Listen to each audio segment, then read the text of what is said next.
Days నుంచి ఉన్న tension, frustration అంతా మనీ ఇస్తున్నారు కదా అని ఏ గడ్డి పెడితే ఆ గడ్డి తిన్నా. నేను గొర్రెనే తీసుకునేటప్పుడు కనీసం వాడిన తర్వాత అయినా మీకు చూపించి మళ్ళీ మిమ్మల్ని గొర్రెని చేయడం నాకు ఇష్టం లేదు. ఇంత ఫ్రస్ట్రేటెడ్ గా ఉన్నా అసలు ఏమైంది అక్క అంటారా? చెప్తా. నేను ప్రమోషన్స్ చేస్తాను, డబ్బులు నాకు అవసరం, కానీ ఆ ప్రమోషన్ అనేది వ్యాలిడ్గా ఉండాలి, పక్కన వాళ్ళకి ఉపయోగపడాలి. ఎందుకంటే నన్ను నమ్మి చాలామంది సపోజ్ నేను మీషో రివ్యూస్ చేయొచ్చు, లేదంటే అదర్ ప్లాట్ఫామ్స్ నుంచి రివ్యూస్ చేయొచ్చు, ఇన్స్టాగ్రామ్ నుంచి తీసుకొని కొలాబ్ చేయొచ్చు, ఏదైనా సరే చూసి నచ్చి నేను జెన్యున్గా చెప్తున్నాను అని ఫీల్ అయ్యి నమ్మి తీసుకునే వాళ్ళు చాలామంది ఉన్నారు. చెప్పాలి అంటే వేలల్లో లక్షల్లో ఉన్నారు ప్రెసెంట్. అట్లాంటప్పుడు నేనేం చేయాలి? నేను వాళ్ళు ఎంతైతే నన్ను నమ్ముతున్నారో నేను అంతే జెన్యున్గా మీకు చెప్పాలి. సో అదే ఫీలింగ్ తోటి నేను ఫస్ట్ నుంచి ఉన్నాను, ఇప్పుడే కాదు. సో ఆ ఫీలింగ్తో ఉన్నప్పుడు నాకు ఇప్పుడు ఒక్క ప్రోడక్ట్ ప్రమోషన్ వచ్చింది, పెయిడ్ ప్రమోషన్. అక్షరాల నేను 4,000 రూపాయలు తీసుకునేదాన్ని అది కనుక నేను చేస్తుంటే. బట్ నేనే మళ్ళీ వాళ్ళకి రిటర్న్ నా ప్రోడక్ట్ చేయడం నాకు ఇష్టం లేదు, ఒక చిన్న డిఫెక్ట్ వల్ల అది నాకు నచ్చలేదు. సో వాడిన తర్వాత అది బాగాలేదు అని తెలిసిన తర్వాత కూడా నేను మళ్ళీ దాన్ని మీకు ఆ డబ్బుల కోసం నేను ఏది పడితే అది చేసి దాన్ని మొత్తం చూపించి మీకు చూపించాను అనుకోండి, మీరు మళ్ళీ అది తీసుకుంటారు, కొనుక్కుంటారు, వాడతారు, ఆ తర్వాత మీరు నా మీద నమ్మకాన్ని కోల్పోతారు. సో అది నాకు ఇష్టం లేదు. కాబట్టి ఏమైందో చెప్తా వినండి. Welcome back to our channel GSM పిల్ల. సో ఎవరైతే నన్ను ఇంతగా నమ్మి నేనేం చూపించినా సరే ఇష్టపడి కొనుక్కుంటున్నారో వాళ్ళందరి కోసం ఈ వీడియో. నేను ఎప్పుడైనా సరే మనస్ఫూర్తిగా అది నాకు నచ్చితేనే, అది డ్రెస్ అయినా కావచ్చు, ఒక స్కిన్ కేర్ కావచ్చు, లేదంటే ఇంకోటైనా ఏదైనా సరే నాకు మనస్ఫూర్తిగా అది నచ్చితేనే నేను హ్యాపీగా మీకు చూపిస్తాను, మీకు అది కొనుక్కోమని సజెస్ట్ చేస్తాను. అంతేకాని ఒక దానివల్ల మనకి డబ్బులు వస్తాయనో, లేదంటే ఇది అంత పెద్ద కాస్ట్యూమ్ మనకి వస్తుందనో, ఇంకోటి అని చెప్పేసి నేను చెయ్యను. అండ్ నేను ఏవైతే promotions or collabs or reviews ఇస్తున్నానో అవన్నీ కూడా నేను మనిషిని పట్టిపోతాను. ఇప్పుడు సపోజ్ ఇన్స్టాగ్రామ్లో ఇప్పుడు గుడ్డలు తీసేయండి, గుడ్డల బేరం గుడ్డి బేరం, అదొకటి మంచిది ఉంటుంది, మంచి చెడ్డది ఉంటుంది, దాన్ని వదిలేసేయండి.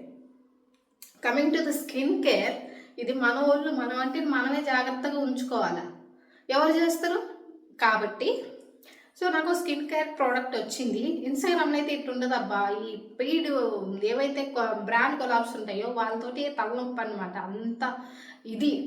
సో ఈ మధ్య నేను చాలా బ్రాండ్ కొలాబ్స్ చేసినా కూడా, సో అయితే అవన్నీ నాకేం అనిపించలేదు, అవన్నీ బాగానే ఉన్నాయి. వాడిన తర్వాతే నేను, ఎందుకంటే కొంచెం టైం ఇస్తారు, ఆ టైంలో నేను ఈలోపు వాడతాను, ఏదైనా బ్యాడ్ ఉంటే చూద్దాము అని చెప్పేసి చేశాను. అండ్ వాటిల్లో కూడా మన రివ్యూని బట్టి అది బాగుంటేనే చెప్పండి, లేదు అనే వాళ్ళు కూడా ఉన్నారు. అలాంటి బ్రాండ్ కొలాబ్స్కి అసలు మనం పేరు పెట్టక్కర్లేదన్నమాట. అట్లాంటి ఒక బ్రాండ్ కొలాబ్ నాకు ఉంది, ఏది అంటే రెగ్యులర్గా చేస్తూనే ఉన్నా, దాన్ని పక్కన పెడితే. అండ్ అలాగే ఇన్స్టాగ్రామ్లో కూడా కొంతమంది ఉన్నారు స్కిన్ కేర్ ప్రోడక్ట్స్ ఎవరైతే నాకు ఇచ్చేవాళ్ళు, లేదంటే మాట్లాడే వాళ్ళు, ఇది చెయ్యండి అని చెప్పేవాళ్ళు ఎవరైతే ఉన్నారో వాళ్ళందరూ అక్క మీరు వాడండి, ఇది మేమే హోమ్ మేడ్ చేస్తాము, మీరు వాడండి, వాడిన తర్వాతే మీ రిజల్ట్ ఎట్లా ఉంటే అదే చెప్పండి అని చెప్పి 4 రకాల ప్రోడక్ట్స్ పంపించైనా సరే వాళ్ళు అన్ని వాడాక రిజల్ట్ ఏది బాగుంటే దాన్నే చెప్పండి, అదే కొనుక్కుంటారు అని మాట్లాడే వాళ్ళు కూడా ఉన్నారు. అట్లాంటి వాళ్ళతో ఇబ్బంది లేదు. ఏదైతే మా ప్రోడక్ట్లో ఏదైనా డిఫెక్ట్ ఉన్నా సరే దాన్ని మూసేసి, దాన్ని దాచిపెట్టేసి, పక్కన పెట్టేసి, దాని వల్ల యూజ్ మాత్రమే చెప్పండి అనే వాళ్ళు ఉంటారు చూడు, చెప్పండి అని ప్రెషర్ చేస్తారు కొంతమంది. అయితే అట్లాంటివి అస్సలు నాకు నచ్చవు. పైగా ఇప్పుడు డిఫెక్ట్ ఒకటి ఉంది అంటే దాన్ని మళ్ళీ ప్రమోట్ చేయడం దేనికి? నేను గొర్రెనయ్యి ఫస్ట్ తీసుకున్నా, తెలియదు నాకు, వన్స్ వాడిన తర్వాత దాని గురించి తెలిసింది. సో అట్లాంటప్పుడు నేను మళ్ళీ దాన్ని సిగ్గు లేకుండా మీకు సారీ, ఆ ఎమోషన్ అట్లాంటిది, నాకు నచ్చలేదు అది, అందుకని చెప్తున్నా. నేను మీకు అన్ని ప్రూఫ్స్ కూడా ఇస్తాను, వాళ్ళు చేయండి, ఎందుకు చేయలేదు అని అడిగారు. సో వాళ్ళని నేనేం తప్పు పట్టట్లేదు. ప్రోడక్ట్ ఏదైతే ఉందో దాన్ని మ్యాట్ ఏదైతే ఉందో యాక్చువల్గా అది ట్యాన్ రిమూవల్ది, ట్యాన్ అయితే పోతుంది, బట్ దాని వల్ల ఒక చిన్న డిఫెక్ట్ ఉందన్నమాట. సో అది నాకు నచ్చలేదంటే నచ్చలేదు. దానివల్ల నేను ప్రోడక్ట్ రివ్యూ ఇవ్వద్దు అని చెప్పి చాలా లేట్ చేశా. ఫైనల్గా ఒక కన్క్లూషన్కి వచ్చి దాన్ని మీ ముందుకి అసలు పెట్టాలా వద్దా అనే కన్ఫ్యూజన్లో ఒకరిని అడిగితే అది ఫైనల్గా నాకు ఇంకా 100% నేను ఫిక్స్ అయిన తర్వాత వాళ్ళకి మెసేజ్ చేసి ఇంక నేను ఇది చేయలేను, మిమ్మల్ని సాటిస్ఫై చేయలేను అని చెప్పేసి అయిపోయింది. వాళ్ళకి మనీని కూడా నేను రిటర్న్ చేసేసాను. నా పెయిడ్ ప్రమోషన్ అయినా సరే దాన్ని పక్కన పెట్టేసి మరి నేనే మనీ కట్టి ఏది ఆ ప్రోడక్ట్ మనీ మాత్రమే. ఓకే, సో రెస్పాన్సిబిలిటీ నుంచి నేను తప్పించుకున్నాను.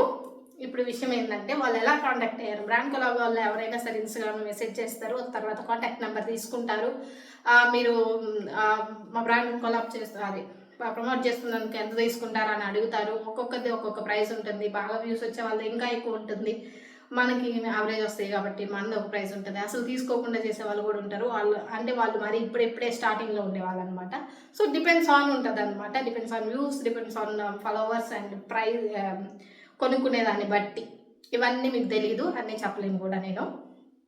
సో నేను కూడా స్టార్ట్ చేసిన దగ్గర నుంచి ఇప్పుడు కొన్ని నేర్చుకున్నా. బట్ ఎంత నేర్చుకున్నా, ఎంత ప్రమోషన్లు వచ్చినా సరే, ప్రమోషన్స్ చేయడం నాకు అవసరమే, నేను కాదన్ను, నేను మనీ తీసుకుంటాను, చేస్తాను బ్రాండ్ కొలాబ్స్. కానీ దాంట్లో కూడా జెన్యున్గా చేయాలి అనేది నా ఫీలింగ్ అనమాట. ఇప్పుడు అది తీసుకునేటప్పుడు ఏమీ తెలియకుండా తీసుకుంటాం. వాడిన తర్వాత ఏం తెలిసిద్దిగా ఇది అని చెప్పి వాడిన తర్వాత ఏం తెలుస్తుంది దానివల్ల మంచిదా చెడ్డదా అని. చెడ్డదా అంటే ఇన్ ద సెన్స్ దాంట్లో ఉన్న లోపాలు, దానివల్ల ఇది ఎఫెక్ట్ అవుతుంది అనే విషయం తెలుస్తుంది కదా. అప్పుడు కూడా నేను మళ్ళీ అయినా కూడా చేస్తున్నాను అంటే నాకు అసలు ఎథిక్స్ లేవు.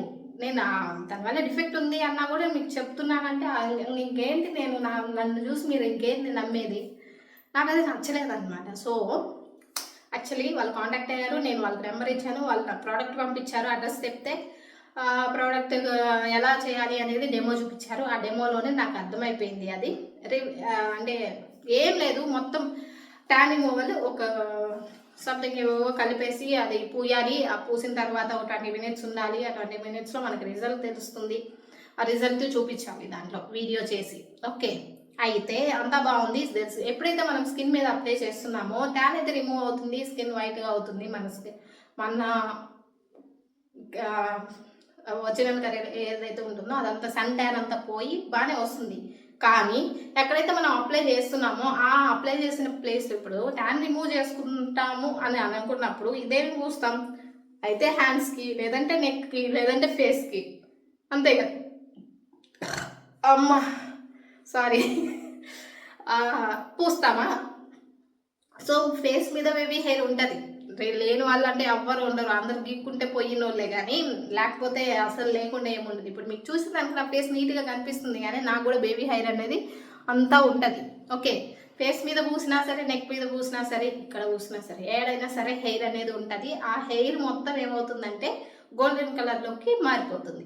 ఇప్పుడు నేను ఆ ప్రోడక్ట్ని చూపించి, ఇప్పుడు అందరూ వ్యాక్సింగ్ చేసుకోరు కదా, వ్యాక్స్ చేసుకునే వాళ్ళకి యూజే, కానీ అది రెగ్యులర్గా అట్లాగే యూజ్ చేస్తా పోయినా కూడా దానివల్ల ఏదో ఒకటి ఇబ్బంది అయితే కలిగిద్ది ఖచ్చితంగా. ఎందుకంటే అది బ్లీచ్ ఆ లోపల నుంచి 20 minutesలో మనకి అంతా పోయి బయటికి రావాలంటే దానివల్ల ఫ్యూచర్లో ఎఫెక్ట్ అవుతుంది. ఇప్పుడు ఏం లేదు, బట్ ఇన్స్టెంట్గా మనకి కనిపించిన ఎఫెక్ట్ ఏంటి అంటే హెయిర్ అనేది మొత్తం గోల్డెన్ కలర్లోకి మారిపోతుంది.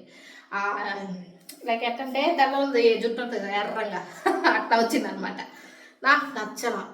వాళ్ళకి చెప్పాను ఇట్లా వస్తుంది కదా, మరి ఇది ఎందుకు చేస్తున్నాను అంటే సరే ఏముంది తెల్లంగా వస్తున్నారు కదా చేయండి అన్నట్టు మాట్లాడారు. సో దాన్ని కవర్ చేసుకుంటూ వీడియో చేయాలి మనం మళ్ళీ.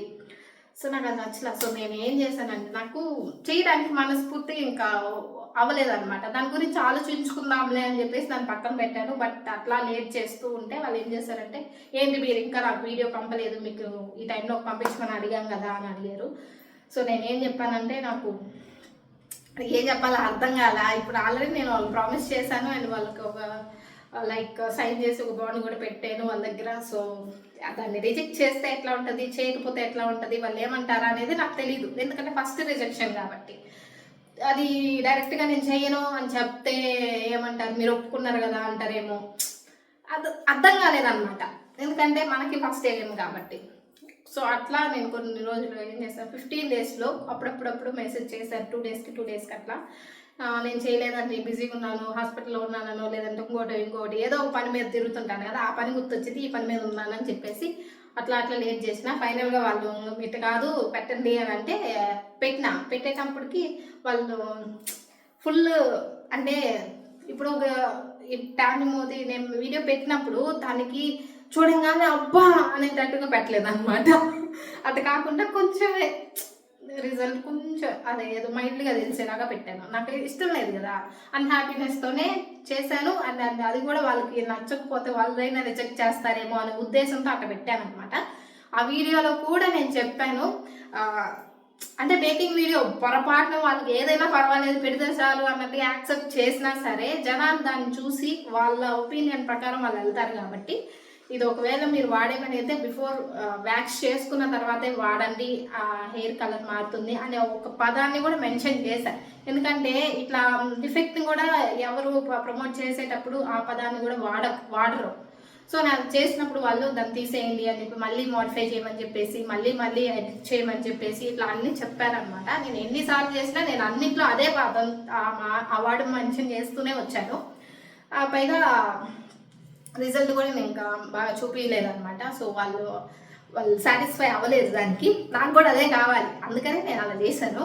సో కాకపోతే నాకు తెలియని విషయం ఏంటంటే డైరెక్ట్గా నేను వాళ్ళని రిజెక్ట్ చేద్దామా లేదా అనేది ఎట్లా అనేది తెలియక చాలా కన్ఫ్యూజ్ అయ్యాను. ఈ 15 డేస్లో కొంచెం 100% నేను ఇంక వద్దు అని ఫీల్ అయ్యేదానికి నిన్న ఒక బ్యూటీ పార్లర్కి అమ్మ రెగ్యులర్గా వెళ్ళి వాళ్ళ దగ్గరికి వెళ్ళి ఇది పరిస్థితి, ఇది ప్రోడక్ట్ ఇట్టుంది అని చెప్పేసి మాట్లాడుకుంటే తను చెప్పింది ఏంటంటే అది అట్లా పౌడర్ మిక్స్ చేశారంటే అది బ్లీచ్, సో స్కిన్కి ఇట్లా అవుతుంది అండ్ ఆ హెయిర్ బ్లీచ్ చేసినప్పుడే అట్లా చేంజ్ అయ్యిద్ది.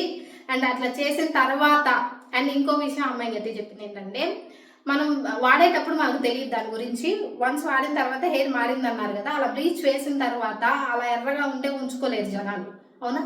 ఎవరైనా సరే దాన్ని రిమూవ్ చేయడానికే చూస్తారు. అప్పటికప్పుడు మళ్ళీ వ్యాక్స్ చేశారు అంటే స్కిన్ మళ్ళీ బర్న్ అయిపోతుంది అని చెప్పేసి అమ్మాయి మెన్షన్ చేసింది అనమాట. సో ఫస్ట్ టైం అయితే ఓకే, ఇప్పుడు అదైనా సరే ఎర్రంగా రాగానే మీరేమనుకుంటారు, నేను దాన్ని పబ్లిష్ చేశాను అనుకోని నన్ను చూసి కొనుక్కుంటారు మీరు, అప్పుడు ఏమనుకుంటారు, నన్ను ఇట్లా అయినా కూడా అన్నీ తెలిసి కూడా ఈమె చెప్తుంది అనేది నా మీద ట్రస్ట్ అనేది పోతుంది. నాకు కావాల్సింది డబ్బులు కాదు, ట్రస్ట్ చాలా ఇంపార్టెంట్. మనిషిని మనం నమ్మాలి ముందు, ఎందుకంటే ఎప్పుడైనా అమ్మాయి కరెక్టే చెప్తుంది అనేది ఆ నమ్మకం జనాల్లో ఉంటేనే మనం ముందుకు వెళ్ళగలం. ఇది నేను స్ట్రాంగ్గా ఫీల్ అయ్యేది. నేను అదే ఫస్ట్ నుంచి కూడా మెన్షన్ చేసుకుంటూ వచ్చాను. ఈవెన్ మీరు నా మీషో వీడియోస్ కూడా చూడండి, ఇదైతే ఇట్లుంటుందమ్మా, ఇది కాస్ట్కి ఇదైతే వర్త్ ఓకే, లేదంటే ఆ కాస్ట్కి ఇది వద్దు, తీసుకుంటే తీసుకోండి బాగానే ఉంది మీ ఇష్టానికి కూడా వదిలేస్తుంటాను. అట్లనే ఇది కూడా, బట్ ఇది ఫుల్గా హెయిర్ కలర్ మారిపోతుంది. సో నేను అది బ్యాడ్ అని చెప్పను, బట్ నాకేంటంటే ఆ కలర్ మారడం అనేది నాకు నచ్చలేదు. సో అందుకని చెప్పి నేను డైరెక్ట్గా వాళ్ళని రిజెక్ట్ చేయలేదు, అట్లా కొనసాగిస్తా 15 రోజులు ముందుకి వెనక్కి వేసుకుంటా. లాస్ట్కి ఫైనల్గా నేను ఇంకా అమ్మ బ్యూటీ పార్లర్ అమ్మాయి చెప్పిన తర్వాత నేను ఫైనల్గా రియలైజ్ అయింది ఏంటి అంటే ఇంకా 100% నేను దీన్ని డౌట్ లేకుండా రిజెక్ట్ చేయాలి అని చెప్పేసి అనుకున్నా. అయిపోయిన తర్వాత వాళ్ళు నాకు ఇంక వాళ్ళు మళ్ళీ మెసేజ్ చేశారు. నేను ఇంకా వాళ్ళు ఏంటంటే మళ్ళీ అంటే పెట్టారు, మళ్ళీ మీరు వీడియో మేక్ చేశారా అని చెప్పేసి పెట్టగానే మెసేజ్ నేను చెప్పాను, నేను మిమ్మల్ని సాటిస్ఫై చేయలేను, నా స్కిన్ టోన్ అట్లాంటిది అది ఏదో చెప్పేసి నేను మీకు మనీ సెండ్ చేస్తాను, ఆ ప్రోడక్ట్ మనీ, సో మీరు రిజెక్ట్ చేసేసుకోండి నన్ను అని చెప్పేసి క్లోజ్ చేసేసాను. అండ్ మనీ కూడా సెండ్ చేశాను. స్క్రీన్ షాట్ కూడా ఇక్కడ మెన్షన్ చేస్తున్నాను చూడండి, కావాలంటే మీకు నమ్మకం లేకపోతే. సో ఆ ప్రోడక్ట్ ఏంటి అనేది మాత్రం నేను రివీల్ చేయను, ఎందుకంటే నేను ఫ్యూచర్లో చాలా ప్రోడక్ట్స్ చేస్తాను. కాకపోతే ఇట్లాంటివి ఏవైనా పొరపాటున వచ్చినా సరే నేను వాటిని అప్పటికప్పుడు ఇంకా మాట్లాడేస్తా, లేదంటే ముందుగానే మాట్లాడతా. ఒకవేళ దానివల్ల ఏదైనా ఎఫెక్ట్ కలుగుతుంది అని అంటే మాత్రం నేను అది తర్వాత అయినా చేయకుండా ఆగుతానండి అని ముందే మాట్లాడుకొని వచ్చి నేను ఇంగ్లీష్తో నా సాగు వస్తా. బట్ ఇట్లాంటి నాకైతే చేయడానికి మనస్ఫూర్తిగా లేదు. బట్ 15 డేస్ నుంచి నేను ఇది చెయ్యాలా వద్దా, 90% వద్దు అని 10% అటు ఇటుగా ఉన్నాను. బట్ ఆ 10% కూడా క్లారిఫై తీసుకున్నాయి. 100% అది ఇంకా వద్దు అని ఫిక్స్ అయ్యాక దాన్ని రిజెక్ట్ చేసి మనీ పంపించేసాను. ఇంక వాళ్ళకి నాకు రామ్ అయిపోయింది. సో ఇప్పుడు నేను కొంచెం ఫ్రీ అయిపోయాను అనమాట. ఇంకా దాని గురించి ఆలోచించాల్సిన అవసరం లేదు. ఇప్పుడు వచ్చే డబ్బులు కూడా వద్దు అనుకొని నేనే వాళ్ళకి మనీ రిటర్న్ చేసి మరీ దాన్ని ఇది చాలామంది చేశారు కూడా. బట్ వాళ్ళకి తెలుసు, చేసిన వాళ్ళకి ఇది హెయిర్ కలర్ మారుతుంది అని చెప్పి, కానీ వాళ్ళు ఎందుకు మెన్షన్ చేయలేదా అనేది నాకు అర్థం కాలేదు వీడియోలో.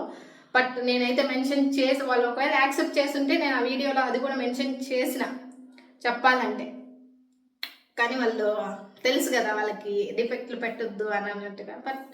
బట్ నేను చెప్పాలి అనుకున్నాను, చెప్పేసాను. వాళ్ళు యాక్సెప్ట్ చేయలేదు, నాకు అదే కావాల్సి వచ్చింది. ఫైనల్లీ అదైతే అయిపోయింది. ఇట్లాంటివి ఇంకా నాకు అనిపించింది ఏంటి అంటే, ఏవైతే స్కిన్ కేర్ ప్రోడక్ట్స్ ఉంటాయో అవి రివ్యూస్కి వచ్చినప్పుడు, ఇప్పుడు బ్రాండ్ కలర్స్ అంటే ఆల్మోస్ట్ మనకి స్కిన్ కేరే వస్తాయి బ్రాండ్వి. సో అట్లాంటివి మనం డైరెక్ట్గా మొహం మీద అప్లై చేసేది, లేదంటే హ్యాండ్స్ మీద అప్లై చేసేది ఏదైనా సరే మనకి స్కిన్ బయటికి కనిపించేదే కదా వాళ్ళు బ్యూటీ కేర్ని అట్లా ప్రపంచానికి తెలియజెప్పేది. సో అట్లాంటప్పుడు అది మన స్కిన్ మీద మనం పెట్టుకున్నప్పుడు దానివల్ల మనకి స్కిన్ అనేది ఎఫెక్ట్ అవ్వకూడదు. కలర్ రాకపోయినా పర్వాలేదు, కానీ ఎఫెక్ట్ అయితే ఎట్లారా? సో నేను కూడా కొంచెం నాలెడ్జ్ పెంచుకున్నాను. ఇంకా అక్కడికి వెళ్ళి ఏది ఎట్లా ఉంటుంది, ఏది చెయ్యాలి, ఏది చేయకూడదు అనేది కొన్ని తెలుసుకున్నాను. ఇంకా నేను కూడా కొంతమంది డర్మటాలజిస్ట్ని ఫాలో అయిపోతున్నా ఇన్స్టాగ్రామ్లో. ఎందుకంటే వాళ్ళు చెప్పే వీళ్ళు జెన్యూన్, ఓకే వీళ్ళు మంచిగానే సజెస్ట్ చేస్తున్నారు అని అనుకున్నవి నేను కూడా వాళ్ళు ఫాలో అవుతున్నా. ఎందుకంటే నాకు గుడ్డిలో మెల్లలాగా ఎట పెడితే అట్ట ఏది పడితే అది చేసి మీకు చెప్పడం నాకు ఇష్టం లేదు. ఏదైనా సరే చెప్తే కరెక్ట్గా ఉండాలి, అది ఉపయోగపడాలి. అండ్ అలాగే ఏదైనా ఒక ప్రోడక్ట్ చెప్తున్నప్పుడు అది గుడ్డిగా అది తీసుకొని దాని గురించే చెప్పకుండా, అది స్కిన్ టైప్ని బట్టి ఎట్లాంటిది యూజ్ చేయాలి అనేది కూడా తెలుసుకొని చెప్పడం చాలా మంచిది అనేది నాకు అనిపించింది. ఒకవేళ ఆ రీల్గా అంతవరకే పరిమితం, ఇంకేం అవసరం లేదు అని వాళ్ళు అనుకున్నా సరే, ఆ ప్రోడక్ట్ యూస్ఫుల్ అయితే చెప్పడం బెటరే. ఒకవేళ దానికి తగ్గట్టుగా మళ్ళీ ఇంకా ఏవేవో ఉంటాయి కదా. సో అట్లాంటి విషయాలన్నీ మిగతా వాటిలో అయినా చెప్పాలి అంటే నాకంటూ కొంచెం నాలెడ్జ్ ఉండాలి అని అర్థమైంది. సో నేను ఇంకా గొర్రెలాగా కాకుండా కొంచెం మనిషిలాగా ఆలోచించి మంచి మంచి ప్రోడక్ట్స్ మాత్రమే రివ్యూ ఇస్తాను. అండ్ స్కిన్ కేర్కి వచ్చేసరికి మీరు జాగ్రత్తగా ఉండండి. ఎవరో ఇన్ఫ్లుయెన్సర్ చెప్తున్నారు కదా అని చెప్పి గుడ్డిగా వాళ్ళు చెప్పింది అంతా తీసేసుకోవద్దు. నిజంగా రిజల్ట్ ఉంటుందా లేదా అనేది వాళ్ళకి మెసేజ్ చేయండి. వాళ్ళు జెన్యున్గా మెసేజెస్లో అయితే మీకు కాంటాక్ట్ ఖచ్చితంగా అవుతారు. ఒకవేళ రిప్లై అయిపోతే వదిలేయండి, ఏమి ఇబ్బంది లేదు. అవి మంచివి అయితేనే ఓకే. ఒకవేళ బాగున్నాయి అని మీకు అనిపించినప్పుడు నాకు స్కిన్ టోన్ ఇదే అక్క వాళ్ళతో మాట్లాడండి, ప్రాబ్లం ఏముంది. ఇప్పుడు వాళ్ళు రిప్లై చేయకపోతే ఆ ప్రోడక్టే చేసే వాళ్ళు వేరే వాళ్ళు కూడా ఉంటారు, ఇన్ఫ్లుయెన్సర్స్ చాలా మంది ఉన్నారు. సో ఆ సేమ్ ప్రోడక్ట్ అందరూ చేస్తారు. సో ఎవరైతే రిప్లై ఇస్తారో వాళ్ళని మీరు ఇది అడగండి, ఎట్లా నా స్కిన్ టైప్ ఇది, ఏది యూజ్ చేయాలి ఇందులో, లేదు మీకు తెలియకపోతే అడిగి తెలుసుకొని చేసుకోవడంలో అసలు ప్రాబ్లమే లేదు. అది కూడా వాళ్ళకి తెలియలేదు చేస్తున్నారంటే కేవలం మనీ కోసమే చేస్తే అసలు ఇది కాదు. ఇన్ఫ్లుయెన్సర్ అంటే ఏంటి, ఇన్ఫ్లుయెన్స్ చేయడం మాత్రమే కాదు, మంచిని ఇన్ఫ్లుయెన్స్ చేయాలి, బ్యాడ్ని పక్కన పెట్టాలి. అంతేగాని డబ్బుల కోసం ఏది పెడితే అది నాకు చేయబుద్ధి కాలేదమ్మా, కానీ ఎక్కువ మాట్లాడితే మళ్ళీ జనాలకు కోపం వచ్చింది, కానీ వదిలేసేయండి. నేనైతే తప్పించుకున్నానని నేను ఫీల్ అయినా. సో నా వల్ల నేను మీకు మంచి చెడు జరగకూడదు, అది అంటే ఓవర్ మంచి జరగకపోయినా చెడు జరగకూడదు అనేది నా ఫీలింగ్. అంటే నా వల్ల మీరు మళ్ళీ నాలంగా అయిపోవడం ఎందుకు, అదే అనమాట. సరే, ఇది నా ఫీలింగ్. నేను చెప్పాలనుకున్నాను, చెప్పేశాను. ఆ తర్వాత మీ ఇష్టం.